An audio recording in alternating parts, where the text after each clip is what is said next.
kuwa ameibiwa sehemu zake za siri, yani nyeti zake, na kwamba mtuhumiwa huyo akiwa anafanya shughuli zake za bodaboda.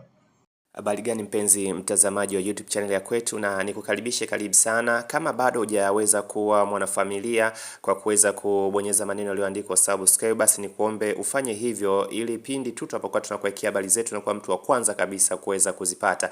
Jeshi la polisi mkoa wa Morogoro limeweza kutoa taarifa ya kuweza kumshikilia mtuhumiwa mmoja ambaye anajishughulisha na shughuli za bodaboda, na kwa tuhuma za kutoa taarifa ya uongo kwamba ameibiwa nyeti zake. Nikukaribisha niwe kuweza kuifuatilia taarifa hii, kuisikiliza kwa uzuri na kwa makini kabisa, alafu nikuombe utoe maoni yako hapo chini, niachie comment ya kwako ya nini ambacho unafikiria kwamba kifanyike, au nini ambayo inakuwa ni mawazo yako kwa wale wote ambao wanakuwa wanazua taharuki za kuibiwa nyeti zao. Msimulizi wako hapa Mr. Simulizi, asante. Jeshi la polisi mkoani Morogoro linamshikilia Abdul Mohamed Mongola mwenye umri wa miaka 24, dereva bodaboda, mkazi wa Sabasaba, kwa tuhuma za kutoa taarifa za uongo kuwa ameibiwa sehemu zake za siri, yani nyeti zake, na kwamba mtuhumiwa huyo akiwa anafanya shughuli zake za bodaboda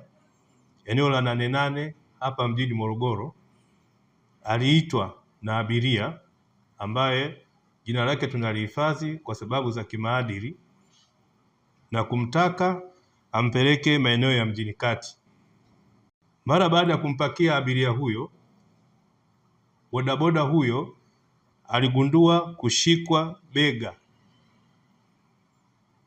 ndipo alipoendesha pikipiki yake moja kwa moja hadi kituo cha polisi kidogo cha 88 hapa mjini Morogoro, na kudai kuwa ameibiwa sehemu zake za siri na abiria huyo.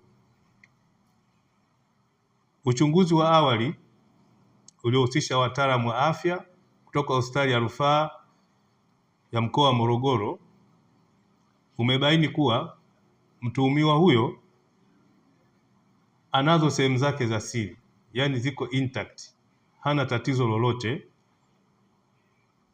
na alifanya hivyo kwa lengo la kuleta taharuki kwenye jamii na sababu nyingine ambazo tunaendelea na uchunguzi.